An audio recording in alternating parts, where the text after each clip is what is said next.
भारत में सरकारी नौकरी की बात हो तो मन में सबसे पहला नाम स्टाफ सिलेक्शन कमीशन यानी कि एसएससी का ही आता है। तो ये आयोग आज भी भारत सरकार के लिए सबसे बड़ी रिक्रूटिंग एजेंसी के रूप में काम करती है। एसएससी के प्रति युवाओं में भारी आकर्षण भी देखने को मिलता है और इस आकर्षण का मुख्य कारण इसमें अलग अलग लेवल और अलग अलग पोस्ट के लिए होने वाली नियुक्तियां हैं। तो एसएससी द्वारा 10th से लेकर ग्रेजुएशन तक के स्टूडेंट्स के लिए वैकेंसीज निकाली जाती हैं और कई बार तो टोटल वैकेंसीज 10,000 से भी ज्यादा होती है। तो आज की वीडियो में हम उन टॉप पोस्ट के बारे में बात करेंगे जिन्हें एसएससी की सबसे अधिक सैलरी वाली जॉब्स माना जाता है। नमस्कार, स्वागत है आपका प्रभात एग्जाम के YouTube चैनल पर। ये एक ऐसा प्लेटफॉर्म है जहां आपको मिलती है सभी कम्पिटिटिव एग्जाम से जुड़ी महत्वपूर्ण जानकारियां जो आपको किसी भी एग्जाम में सफल होने में काफी मदद कर सकती हैं। तो अगर आप हमारे YouTube चैनल पर पहली बार आए हैं तो हमें लाइक कर लें, हमें सब्सक्राइब जरूर कर लें और हमारी लेटेस्ट वीडियोस और अपडेट सबसे पहले आप तक पहुंचे इसके लिए बेल आइकॉन को प्रेस करना ना भूलें। तो आइए शुरुआत करते हैं आज के वीडियो की, जो है एसएससी की सबसे ज्यादा सैलरी वाली नौकरियां। तो भारत सरकार के किस पोस्ट पर काम करने वाले अधिकारी की सैलरी कितनी होगी, ये उस पद के ग्रेड पे से डिसाइड होता है। तो एसएससी में होने वाली नियुक्तियों में हाईएस्ट ग्रेड पे 4,800 है। तो ये वेतनमान जिस पोस्ट पर मिलता है उसका नाम है असिस्टेंट ऑडिट ऑफिसर।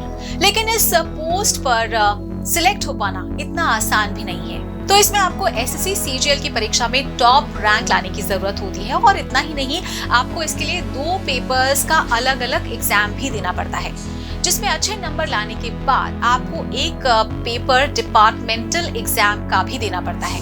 तो यदि आपका प्रदर्शन इस परीक्षा में संतोष पूर्वक नहीं होगा तो आप इस पद के लिए आपको कंसिडर नहीं किया जाएगा। तो एसएससी सीजीएल एएओ पद की खासियत क्या है, जिम्मेदारियां क्या है, आइए जानते हैं। तो assistant audit officer entry level का अधिकारी वाला पद होता है।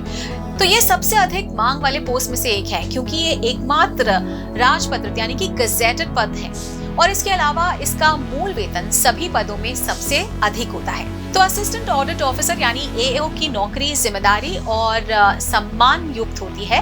तो इसके कार्य में सरकारी संगठन के विभिन्न विभागीय ऑडिट के संचालन में लेखा परीक्षा अधिकारी या वरिष्ठ लेखा परीक्षा अधिकारी की सहायता करना शामिल होता है। तो आपको सेक्शन स्तर के फैसले लेने और उच्च अधिकारियों को रिपोर्ट करने की आवश्यकता होगी। साथ ही साथ कुछ लेखा परीक्षा निरीक्षण संबंधी कार्य भी करने होते हैं। या आपको हम ये बता दें कि एएओ एक गजेटेड यानी कि राजपत्रित पद होते हैं और इसमें मूल वेतन 47,600 रुपीज होता है, लेकिन टीए डीए और अन्य भत्तों को मिलाकर टियर 1 शहरों में ये वेतन 75,000 तक हो जाता है। इसके अलावा एसएससी के माध्यम से की जाने वाली कुछ अन्य पेइंग अपॉइंटमेंट्स भी हैं, वो भी हम आपको बता देते हैं। एक है विदेश मंत्रालय में सहायक अनुभाग अधिकारी, ये ग्रेड बी की नौकरी है। इसमें ग्रेड का जो वेतन है 4,600 है। इसमें वेतनमान 44,900 रुपीज से लेकर 1,42,400 रुपीज है। मूल वेतन 44,900 रुपीज और कुल वेतन 67,000 से लेकर 72,000 जो कि नियुक्ति के स्थान के आधार पर होता है ये। और अगर इन हैंड वेतन की बात करें तो ये 60,000 से लेकर 65,000 लगभग रुपीस के अराउंड होता है। तो सहायक अनुभाग अधिकारी की जो भूमिकाएं हैं और जो जिम्मेदारियां हैं वो हम आपको बता देते हैं। वो है आईएफएस अधिकारियों को उनकी दिन प्रतिदिन की गतिविधियों में सहायता करना, भारत में मुख्यालय के साथ संचार बनाए रखना, 2 राष्ट्रों के बीच हस्ताक्षरित दस्तावेजों को चेक करना और प्लान करना, राजदूतों द्वारा हस्ताक्षरित समझौता ज्ञापन से संबंधित महत्वपूर्ण कार्यों का मसौदा तैयार करना और फाइल करना। और अब हम बात करते हैं सहायक प्रवर्तन अधिकारी की, प्रवर्तन निदेशालय राजस्व विभाग। तो सहायक प्रवर्तन अधिकारी प्रवर्तन निदेशालय विभाग में एक प्रवेश स्तर का पद है।